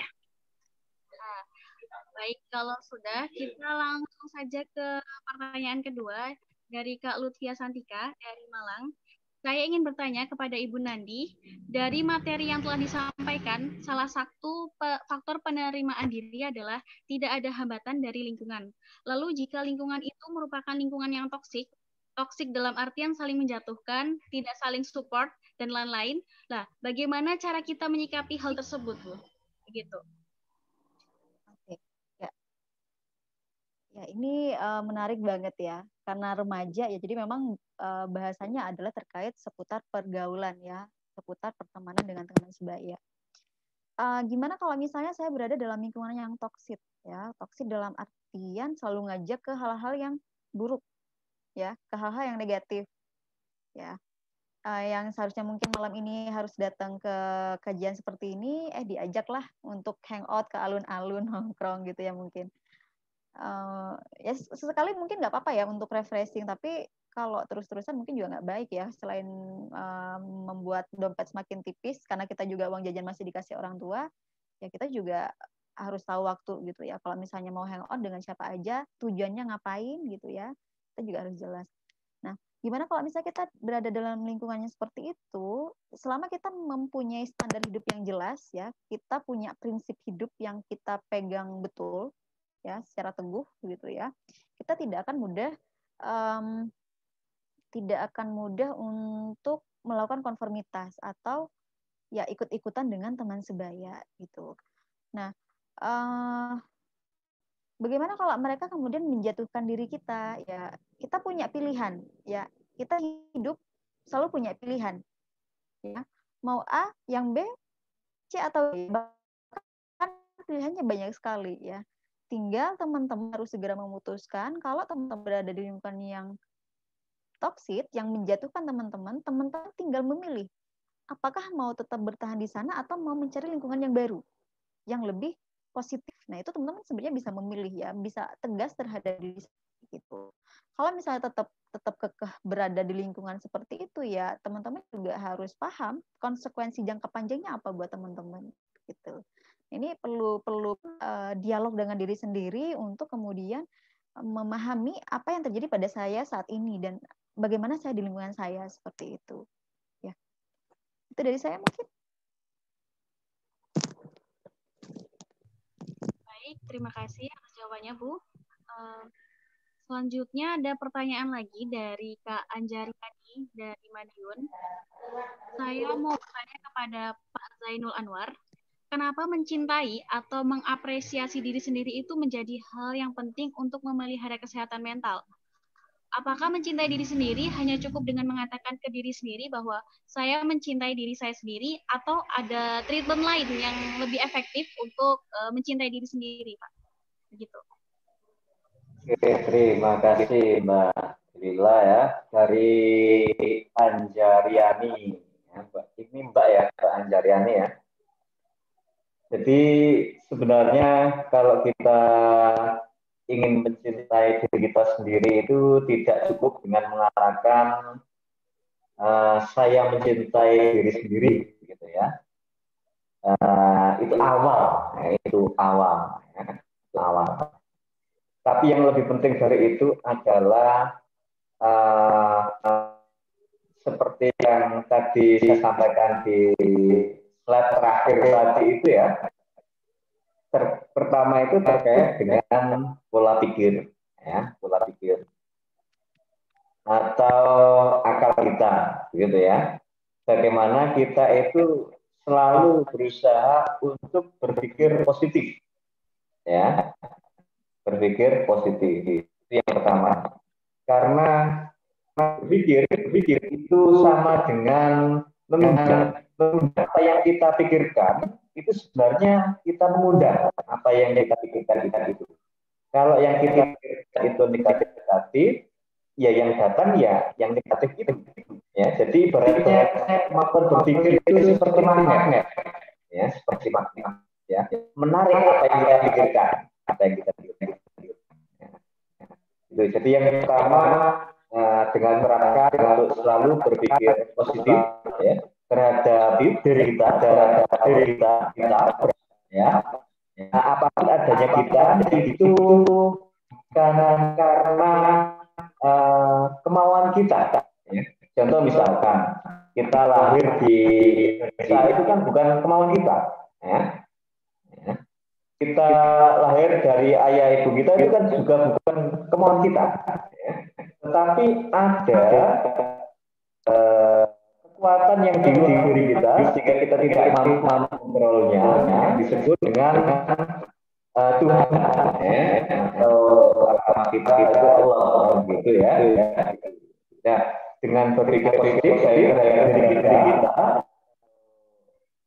ciptaan Allah itu akan membuat diri kita lebih nyaman, lebih tenang, ya, sehingga bahasa yang disampaikan oleh Bu Nanti tadi itu kita bisa menerima diri kita itu apa adanya. Itu. Terus yang kedua itu adalah behavior, ya, perilaku kita. Tentunya behavior kita arahkan pada hal-hal yang positif pula, ya, yang positif pula. Karena dengan begitu nanti otomatis, ya, arah dari kehidupan kita ya sesuai dengan apa yang kita pikirkan dan apa yang kita akan lakukan. Ya, ini contoh misalkan adik-adik, mbak-mbak semuanya yang ada di forum seperti ini, pikirannya positif dan behavior perilaku kita itu fokus pada kegiatan yang memang positif, maka ke depan saya yakin adik-adik, mas-mas semuanya yang di sini itu ya akan menjadi orang baik semua dan orang sukses semua. Gitu. Jadi itu salah satu cara strategi kita bagaimana kita mencintai diri kita. Ya. Oke, saya kira itu ya, mungkin bisa dilanjutkan lagi.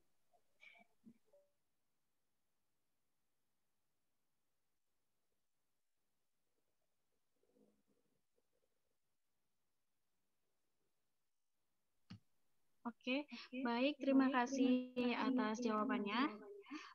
Selanjutnya ada pertanyaan lagi dari Kak Firman, asal dari Madiun. Pertanyaannya, ini saya tujukan kepada Bu Nandi. Seperti yang Ibu sampaikan tadi adalah adanya ideal self, dan untuk mencapai ideal self ini pastikan kita menyusun rencana agar dapat mencapai ideal self yang kita inginkan. Nah, sedangkan seperti yang kita ketahui ya, tidak semua rencana itu dapat berjalan dengan lancar. Nah, bagaimana solusi agar kita bisa self-love walaupun dengan kondisi belum mencapai ideal self tersebut? Mohon jawabannya, Bu Nandi. Ya. Ini menarik ya. Gimana kemudian kita tetap bisa happy gitu ya. Saya bisa mencintai diri saya meskipun apa yang kita tidak inginkan tercapai. Ya. Ya, kita punya impian, punya cita-cita ya. Untuk meraih ke sana kita kan menyusun strategi, menyusun rencana-rencana gitu ya, dan kemudian berikhtiar ya. Nah, tugas manusia memang ya adalah berupaya, berikhtiar dulu ya. Yang penting ikhtiar kita optimalkan, perkara hasil ya itu sudah bukan di luar kewenangan kita ya. Ya, bagaimana agar kita tetap bisa self love ya, kalau misalnya apa yang kita inginkan saat ini belum tercapai, yang pertama kita harus tahu gitu ya, kita harus yakin bahwasanya lagi-lagi ya, ketentuan Allah itu selalu baik gitu ya. Mungkin ya kita tidak diberikan yang kita mau saat ini, tapi mungkin kita akan diberikan pengganti yang lain. Kita nggak tahu apakah akan diganti besok langsung, lusa atau kapan gitu ya.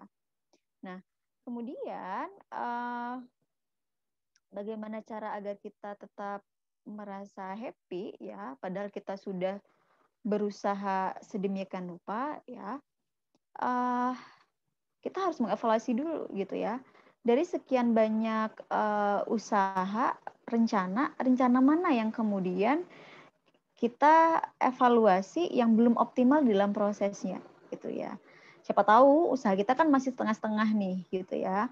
Kita harus yakin kalau misalnya dengan membenahi, dengan mengoptimalkan usaha kita yang setengah-setengah kemarin itu, siapa tahu kita akan mencapainya ya, meskipun nggak hari ini tapi siapa tahu besok. Nah, optimisme itulah yang kemudian perlu ditanamkan betul gitu ya. Masukan-masukan yang positif terhadap diri kita, cara berpikir positif, cara pandang yang positif itu perlu dibiasakan gitu. Nah uniknya saat ini kalau saya lihat masyarakat itu terlalu cenderung fokus ke hal-hal negatif ya, termasuk cara pandangnya. Padahal kalau kita mau sedikit saja merubah cara pandang, pola pikir menjadi hal yang lebih positif gitu ya, itu akan sangat membantu kita untuk kita bisa berdamai dengan kondisi kita saat itu. Itu memang nggak mudah diterapkan, tapi kita bisa latihan pelan-pelan gitu. Itu mungkin dari saya.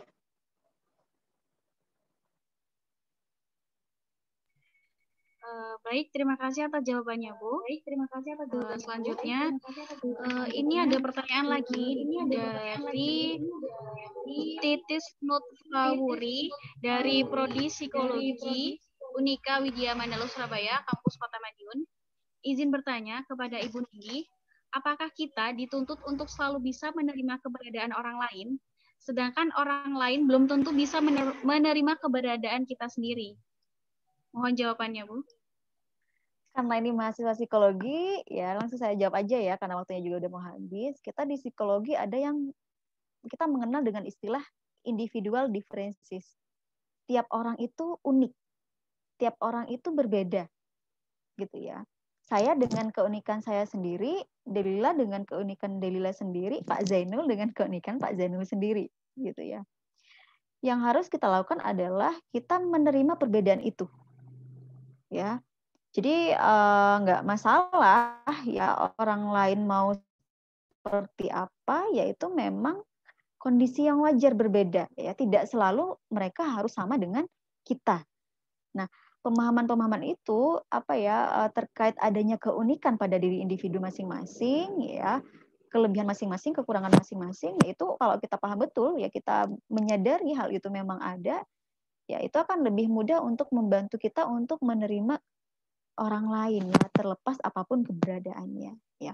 Karena lagi-lagi ya memang nggak ada yang sempurna gitu ya.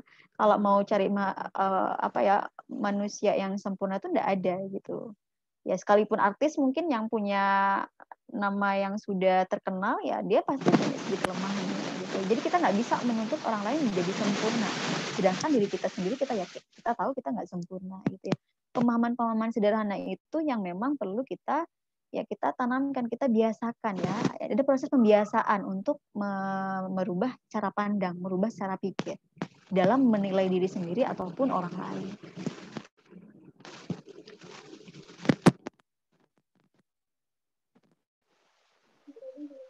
Baik, terima kasih atas jawabannya, Bu. Ini ada pertanyaan terakhir ya, dari Kak Idris Rohim dari Madiun. Izin bertanya, Bu, dari penjelasan materi dari Mbak Bu Nindi sendiri mengenai penerimaan diri, bisakah saya menyimpulkan dengan semakin kita menerima diri sendiri dengan nilai 10 tadi ya Bu ya, maka akan semakin lambat bagi diri kita untuk menambah value dalam diri dibanding dengan kita kurang menerima, contohnya dengan nilai 8 tadi, kurang maksimal, selain kita dituntut dengan mendekatkan ideal self dengan real self, dan juga di kasus ini pasti akan ada usaha-usaha lebih pada diri sehingga akan lebih bias menambah nilai dalam diri. Dengan kata lain, nilai dalam diri mempengaruhi kesuksesan dalam impian. Ya, baik. Terima kasih atas pertanyaannya Pak Idris ya. Jadi bagaimana kemudian ya jika saya sudah sangat mampu menerima diri saya apa adanya gitu ya. Apakah kemudian itu menutup peluang untuk kita semakin memperbaiki diri, semakin ya mengevaluasi diri agar menjadi lebih optimal begitu. Dalam kasus ini ya semakin tinggi nilai kita di dalam penerimaan diri kita, otomatis fokus kita untuk memikirkan hal yang negatif gitu ya itu akan lebih berkurang, akan lebih sempit, akan lebih sedikit. Sehingga ketika seseorang sudah mampu menerima dirinya, dia akan lebih mudah bergerak lebih cepat ya, melesat jauh untuk perbaikan untuk menambah kapasitas diri, untuk menambah skill-skill yang dimiliki ya. Berbeda dengan orang yang masih belum menerima dirinya ya. Tahapan orang tersebut ya berada pada tahap masih dalam evaluasi diri, sehingga jalannya untuk bisa mencapai kepada optimalisasi pengembangan diri itu lebih tertatih-tatih gitu ya. Jadi kalau misalnya Pak Idris berada dalam angka 10, ya itu sudah sangat luar biasa gitu ya. Angka 10 itu pun didapatkan tidak dalam cara yang instan ya, saya rasa. Pasti didasarkan kepada pengalaman-pengalaman sekian tahun ya. Sejak Pak Idris mungkin dari masa kanak-kanak, remaja hingga dewasa sudah banyak melakukan evaluasi diri, sudah banyak pengalaman, ya banyak sekali persoalan-persoalan hidup yang dihadapi dan sudah diselesaikan. Nah, sehingga terbentuklah hari ini penerimaan diri yang positif, ya karena sudah melakukan banyak evaluasi. Nah, kalau sudah positif, ya kita tinggal melesat jauh tuh untuk mencapai dari kondisi ideal kita gitu ya, mencapai dari kondisi yang kita impikan, optimal ya, kondisi yang optimal yang kita impikan atau kita inginkan gitu. Nah, saya tidak tahu sekarang umur Pak Idris berapa ya, misalnya 40 tahun ya, anggap saya 40 tahun gitu ya. 40 tahun sudah bisa menerima diri apa adanya begitu, dan saat ini fokusnya adalah untuk pengembangan diri. Bagaimana kalau kemudian pertanyaannya saya ganti dengan ketika Pak Idris di usia yang lebih muda sudah mampu menilai ya penerimaan dirinya sudah sangat tinggi, sudah sangat positif, misalnya di usia 20 tahun, otomatis kecepatan di dalam untuk mencapai dari diri idealnya, dari diri yang dia impikan itu akan lebih cepat, Pak. Karena apa? Karena dia tidak fokus pada hal-hal negatif gitu. Jadi memang penerimaan diri yang positif ini semakin tinggi nilainya ya justru semakin baik gitu ya. Kenapa? Fokus kita sudah teralihkan kepada hal yang lebih positif dibandingkan untuk menganalisa atau membanding-bandingkan kekurangan-kekurangan kita gitu ya. Dan saya rasa meskipun di angka 10 ya, tadi Pak Idris mengambil angka 10, itu angka 10 itu bukan artian sangat sempurna ya, karena lagi-lagi saya tekankan nggak ada manusia yang sempurna ya, yang betul-betul sempurna. Jadi angka 10 itu memang dia sudah sadar punya kelemahan-kelebihan, meskipun lupa-lupa sekilas, tapi sadar dan sudah tahu bagaimana cara mengatasinya. Jadi ya semakin angkanya semakin bagus, itu juga semakin lebih baik. Ya Mbak Dela, mungkin saya kembalikan. Baik, terima kasih atas jawabannya Bu. Karena waktu sudah larut malam ya, kita tutup saja untuk sesi tanya jawab. Selanjutnya di sini saya akan langsung saja menyimpulkan materi-materi yang kita terima pada malam hari ini. Untuk materi pertama, kesimpulannya hasil kebutuhan dasar itu ada 5. Yang pertama ada belonging, power, freedom, fun, and survival. Jika Jika dari kelima itu kebutuhan dasar terpenuhi, maka hidup kita itu akan terasa lebih tenang. Namun jika dari kelima itu tidak terpenuhi, maka hidup kita akan terasa gelisah. Seperti itu. Perilaku total sendiri ada 4 komponen. Pertama, tindakan, pikiran, perasaan, dan fisiologi. Kita hanya dapat mengontrol tindakan dan pikiran saja. Untuk korelasi, jika kita ingin hidup lebih tenang, kita tinggal merubah pikiran kita saja dengan hal-hal yang positif. Namun, jika kita tidak dapat merubah pikiran, maka kita dapat mengubahnya dengan tindakan. Untuk kesimpulan materi kedua, yaitu pertama, penerimaan diri, yaitu kemampuan individu untuk dapat menerima diri sendiri dengan menerima segala kelebihan dan kekurangan dalam diri sendiri ya. Akan tetapi banyak sekali dampak jika kita tidak menerima diri sendiri, mohon maaf. Sepertinya jika timbul perasaan atau emosi negatif itu tentunya sangat berdampak pada diri kita sendiri. Salah satunya menghambat self growth atau pertumbuhan diri ya.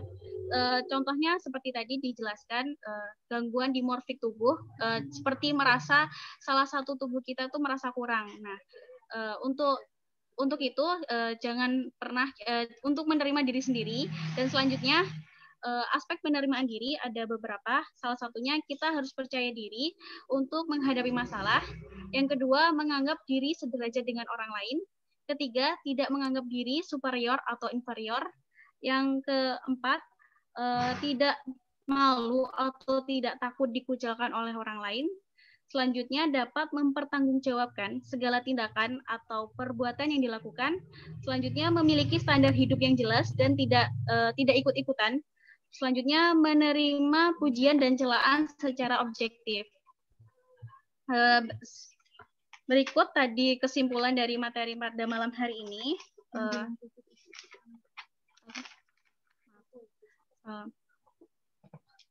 Baik, saya selaku moderator mengucapkan terima kasih kepada pemateri pada malam hari ini yang telah menyampaikan materi. Semoga materi yang diberikan dapat bermanfaat untuk kita semua.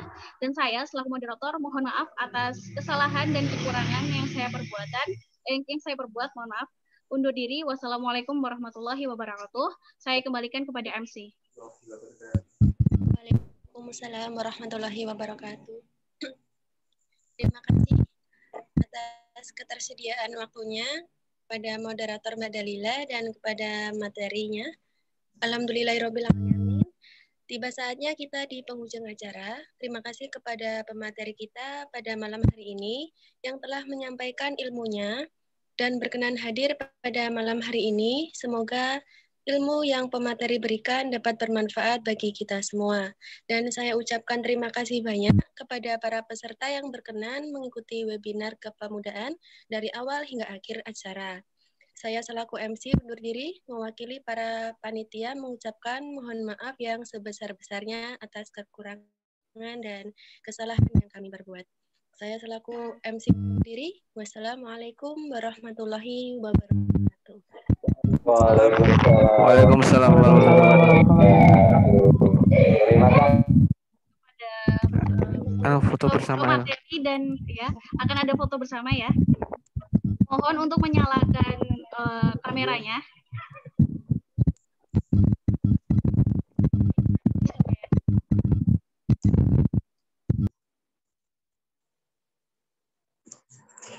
Bagi teman-teman yang belum on cam, harap on cam ya. Bisa langsung dinyalakan saja kameranya. Baik. Yang lain, silahkan kami beri waktu.